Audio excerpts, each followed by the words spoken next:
ఏపీలో భారీ పోలింగ్ నమోదైంది. ఎందుకు అంటే నేను ఇంతకుముందు వేరే ఛానల్లో కూడా మాట్లాడాను. ఆ పార్టీకి చెందినటువంటి నాయకులు ఇదే విధమైనటువంటి వాదన చేస్తున్నారు. ఏమిటి వాళ్ళు చేసినటువంటి వాదన? 48% మాత్రమే ఓటింగ్ అయిందంటే గూండాయిజానికి భయపడి ఓటర్లు రాలేదు అని చెప్పేసి ఒక పెద్ద మనిషి చెప్పాడు. మరి ఇదే గనక ప్రాతిపదిక అయితే మరి 2023లో ఎంత ఓటింగ్ శాతం జరిగింది, 2018లో ఎంత ఓటింగ్ శాతం జరిగింది? ఒకటి. మరి ఆ రోజు ఎందుకని ఎవరిని చూసి భయపడి జనం రాలేదు? ఎవరు అధికారంలో ఉన్నారు ఆ రోజు? ఎవరైనా భయపెట్టేట్లయితే మరి బీఆర్ఎస్ అధికారంలో ఉన్నటువంటి పార్టీ ఎందుకని ఓటర్లకి భరోసా కల్పించలేకపోయింది? ఆ రెండు ఎన్నికలతో పోలిస్తే ఈ ఎన్నికల్లో స్వల్పంగా 1%, 1.5% పెరిగింది కదా. అందుకని ఏదైనా వాదన చేసేటప్పుడు తర్కబద్ధంగా ఉండాలి సార్. ఇప్పుడు తర్కబద్ధమే చేద్దాం సార్, మీరు చెప్పినట్టు తర్కబద్ధమే చేద్దాం. నాకు పెన్ను పేపర్ ఇవ్వండి సార్. తర్కబద్ధం సార్. కోటేశ్వరరావు సార్, మీరు నేను తర్కబద్ధం మాట్లాడుకుందాం. ఒక్కసారి ప్లేట్ నాకు పెన్ను పేపర్ ఇవ్వండి సార్ ప్లీజ్. ఇప్పుడు మీ లెక్క ప్రకారమే మాట్లాడుకుందాం సార్, నా లెక్క ప్రకారం వద్దు. Give me pen paper please. చెప్పండి. రైట్, ఒక్క నిమిషం సార్, ఒక్క నిమిషం.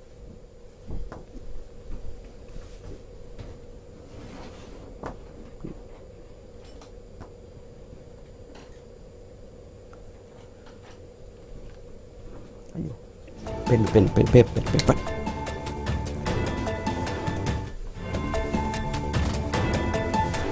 కోటేశ్వర గారు మీరు కంటిన్యూ చేయండి. ఇప్పుడు ఏదైనా తర్కబద్ధంగా మాట్లాడాలి.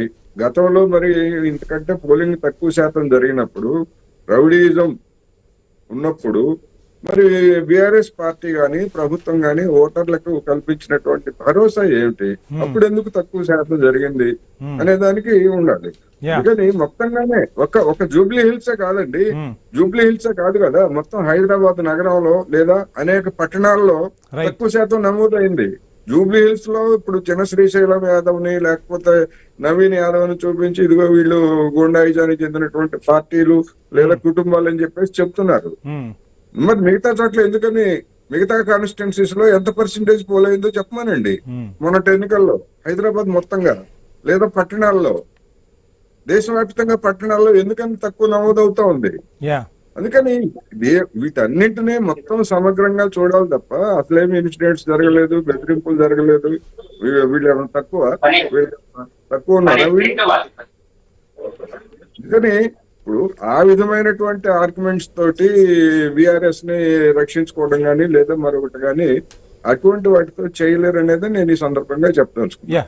సరే, నేను కోటేశ్వరరావు గారు అంటే జనరల్ గా నేను కోటేశ్వరరావు గారిని ఎందుకు అభిమానిస్తానంటే తను ఒక ఇంటెలెక్చువల్, విషయంగా మాట్లాడే ఇంటెలెక్చువల్. నేను గతంలో కూడా చూసాను, తనతోని కొన్ని డిఫర్స్ ఉండొచ్చు, అది వేరే సంగతి, కానీ చాలా బాగా చేస్తారు. కానీ ఈ సందర్భంగా మాట్లాడుతున్న మాటలు ఏవైతే ఉన్నాయో అవి తర్కబద్ధంగా లేవని చెప్పేసి నేను మాట్లాడుతున్నా. ఎందుకు మాట్లాడుతున్నా ఆ విషయం కూడా 2014లో కానీ 2023లో కానీ మధ్యలో జరిగిన 19 ఎలక్షన్స్ కానీ మేము బెదిరించి, మేము రిగ్గింగ్ చేసి, మేము రౌడీయిజం చేసినది 1-2 ఉదాహరణలు నాకు చెప్పమనండి. 1-2 ఉదాహరణలు. అదే కదా, మీరు 2-3లో అప్పుడు ఏం జరిగింది, అప్పుడు ఎట్లా ఓడిపోయారు, ఎట్లా గెలిచారు అని చెప్పేసి కదా ప్రశ్న. తన దగ్గర నుంచి వచ్చిన ప్రశ్న అదే కదా. ఇది తర్కబద్ధం. సో తర్కబద్ధం అంటే తర్కబద్ధంగానే ఉండాలి. గౌతమ్ గారు మీరు ఉద్రేకంలో ఉండి నాకేం ఉద్రేకం లేదు సార్. నేను మీకు మళ్ళీ చెప్తున్నా సార్, ఇవాళ జూబ్లీ ఒకటే నిమిషం నేను మా జూబ్లీ హిల్స్ ఎన్నికలు ఓడిపోవడం వలన మాకు కొమ్ములు ఇరిగిపోయాయి లేవు, మాకు ఒకవేళ గెలిస్తే మాకు కొమ్ములు పెరిగాయి లేవని మీకు స్పష్టం చేస్తున్నా. మీరు ఆ తర్వాత ఏమైనా మాట్లాడండి. మీరు అలాంటప్పుడు మరి మీరు కేసీఆర్ వచ్చి చేయొచ్చు కదా. ఎందుకు మా పార్టీ లేదా, మా గౌరవ అధ్యక్షులు లేరా, సారీ మా వర్కింగ్ ప్రెసిడెంట్ లేరా, తనకు ఆరోగ్యం బాగాలేదండి. దాని గురించి ఏం మాట్లాడుతున్నారు మీరు? ఇప్పుడు కేసీఆర్ గారికి ఆరోగ్యం బాగాలేదు, స్టార్ క్యాంపెయినర్ లిస్ట్ లో చేర్చారు, కానీ కేసీఆర్ స్టార్ క్యాంపెయినర్ రాలేని పరిస్థితి ఎందుకు రాలేదు అని అడుగుతున్నా. ఆరోగ్యం బాగాలేదు. ఇప్పుడు ఉదాహరణ మొన్న నా పుట్టినరోజు జరిగింది సార్, నా పుట్టినరోజు జరిగితే నేను కలవడానికి నేను అడిగితే ఆరోగ్యం బాగాలేని కారణంగా పంపించలేదు. ఇది వాస్తవం.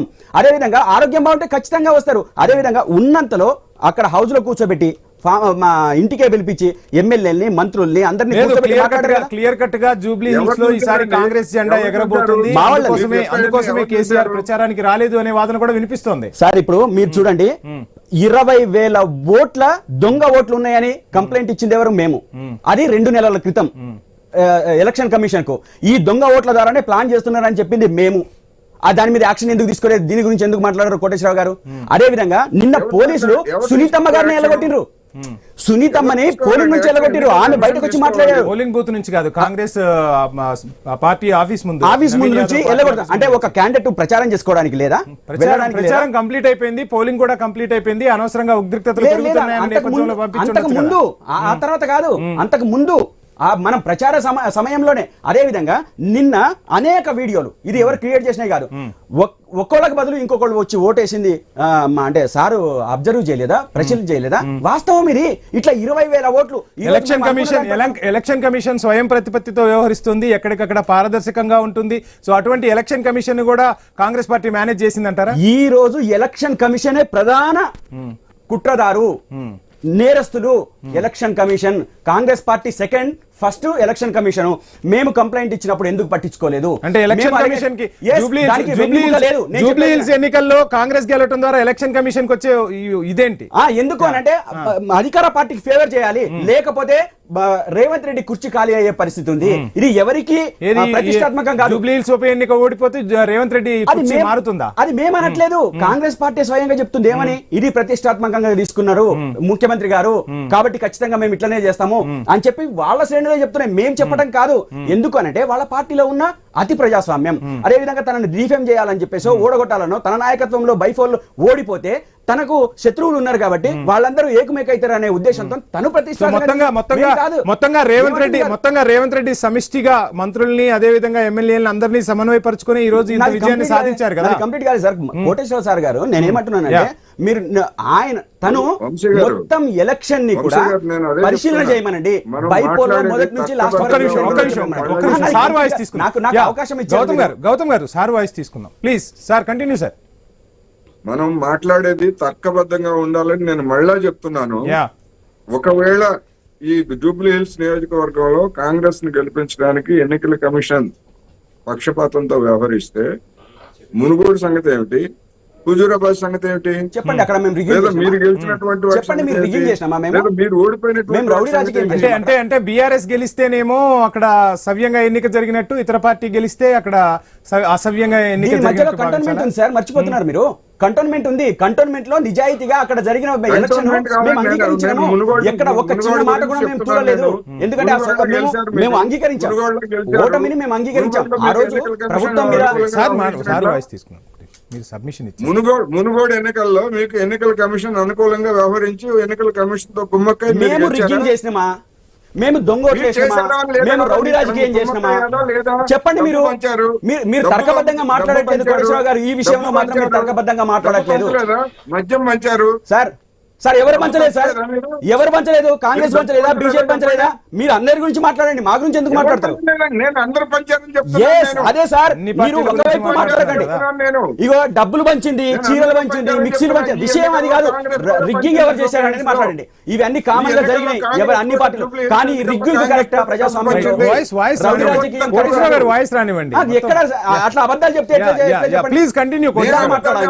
కోటేశ్వర గారు, ఈ ఎన్నికల్లో కాంగ్రెస్ తో సహా అందరూ పంచారు, అది వాస్తవం, అది అందరికీ తెలిసినటువంటిది. డబ్బు పంచిన వాళ్ళు ఎవరు? నేనేం ఖండించలేదు. ఈటల రాజేందర్ని గెలిపించడంలో ఎన్నికల కమిషన్ పనిచేసిందా బీజేపీ బీఆర్ఎస్ వ్యతిరేకంగా? మరి అదే అయితే మరి మునుగోడులో మరి ఎన్నికలు వరదల బారే కదా, మద్యము డబ్బు, అప్పుడు ఎందుకని ఎన్నికల కమిషన్ చూడలేకపోయింది? చూడాలి అంటున్నాం, చూడాలి అంటున్నాం. అది ఎక్కడ చేసినా చూడాలి. మీలాంటి నాలాంటి వాళ్ళము కొంచెం ప్రోగ్రెసివ్ ఐడియా నుంచి వచ్చిన వాళ్ళము ఎలక్షన్ కమిషన్ చూడాలి అని అంటున్నాం. ఈ ఎన్నికల్లో కూడా డబ్బు పారిందంటున్నా. రెండు పార్టీలు కూడా పెద్ద ఎత్తున మేనిఫెస్టోలు అంటే అభివృద్ధికి సంబంధించి చెప్పడం కానివ్వండి, ప్రచారాన్ని హోరెత్తించడం కానివ్వండి, రెండు పార్టీలు చేశాయి. కానీ రిగ్గింగ్ చేశారు, రిగ్గింగ్ చేసి గెలిచారు అనేది బీఆర్ఎస్ నుంచి వినిపిస్తున్న వాదన.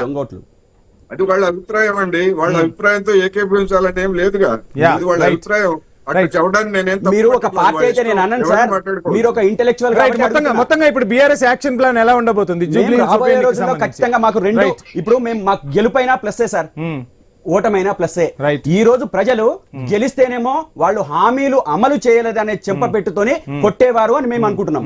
ఈ రోజు ఓడిపోయినా ఖచ్చితంగా ఇదే దాంతో బౌన్స్ అయి మేము ఇంకా చాలా బాగా సరే, ఇన్ని పనిచేయాలని ఆధారాలు ప్రజలు ఉన్నాయని ఖచ్చితంగా చెప్తున్నారు కదా, ఇప్పుడు ముందుకు మీరు వెళ్తాం. మీరు చాలా ఆధారాలు ఉన్నాయని చెప్తున్నారు కదా, ఈ ఆధారాలతో మీరు ఏమైనా కోర్టును ఆశ్రయించే ఎలక్షన్ కు అవకాశం ఉందా? పోతాం. ఖచ్చితంగా ఎలక్షన్ కమిషన్ మీద కోర్టుకు పోతాం, ఖచ్చితంగా మేము కంప్లైంట్ ఇస్తాం, దీన్ని వదిలిపెట్టే ప్రసక్తే లేదు. నా విజ్ఞప్తి ఏంటంటే ఇంటెలెక్చువల్స్ గా ఉన్న వాళ్ళు, మీడియా వాళ్ళు ప్రతి ఒక్కళ్ళు నిజాలని బయట పెట్టండి అని అంటున్నాం. అది మేం చేసినా నిజాలు బయట పెట్టండి అంటే నేను వేరే వాళ్ళే చేస్తే కాదు, మేం చేసినా బయట పెట్టండి. ఇది ప్రజాస్వామ్యానికి ఊతమిచ్చినట్లు, నిలబెట్టినట్లు, వెన్నెముక లాంటిది. ప్రజాస్వామ్యాన్ని నిలబెట్టాలి మనము. అదే విధంగా కాంగ్రెస్ పార్టీ సో చేస్తున్న అరాచకాల్ని ఖచ్చితంగా మనము obey చేయొద్దు. బీఆర్ఎస్ లీగల్ ఫైట్ కి సిద్ధమవుతుందా జూబ్లీ హిల్స్ ఉప ఎన్నిక? ఖచ్చితంగా మేము లీగల్ ఫైట్ చేస్తాం. Yeah right. కోటేశ్వర గారు, మొత్తంగా చూస్తున్నాం జూబ్లీ హిల్స్ ఉప ఎన్నిక సక్రమంగా జరగలేదు. ఎలక్షన్ కమిషన్ ని కూడా అధికార పార్టీ చేతుల్లోకి తీసుకొని విజయాన్ని సాధించింది. రౌడీయిజం పెచ్చురిల్లింది, రిగ్గింగ్ జరిగింది, అందువల్లే కాంగ్రెస్ గెలిచింది. మేము లీగల్ ఫైట్ చేస్తామని చెప్పి బీఆర్ఎస్ చెప్తోంది. సో ఏం పాసిబిలిటీస్ ఉంటాయి, ఎలా చూడొచ్చు అంటారు, ఏం చెప్తారు మొత్తంగా? అది వాళ్ళకు ఉన్నటువంటి రైట్. యా, ఏ పార్టీకైనా ఓడిపోయినటువంటి వాళ్ళకు ఉన్నటువంటి రైట్. ఆ రైట్ ను నేను చెప్పింది అదే. మీరు ఎన్నికల కమిషన్ తీరుని కోర్టులో సవాల్ చేయండి అని నేను ముందే చెప్పాను నేను. ఎందుకంటే అది ప్రతి అభ్యర్థికి, ప్రతి పార్టీకి ఉన్నటువంటి రైట్. అన్యాయం జరిగింది అనుకున్న తర్వాత దానిలో తప్పే ఉంది, తప్పేం లేదు. కాకపోతే ఏంటంటే మా హయాంలో ఎన్నికల కమిషన్ నిష్పక్షపాతంగా వ్యవహరించింది, ఇప్పుడు పక్షపాతంతో ఇదే సార్ నాకు అని అదృష్టం. చెప్పడమే. జూబ్లీ హిల్స్ ఉప ఎన్నికకు సంబంధించి బీఆర్ఎస్ వర్కింగ్ ప్రెసిడెంట్ కేటీఆర్ మీడియాతో మాట్లాడుతున్నారు ఇప్పుడు.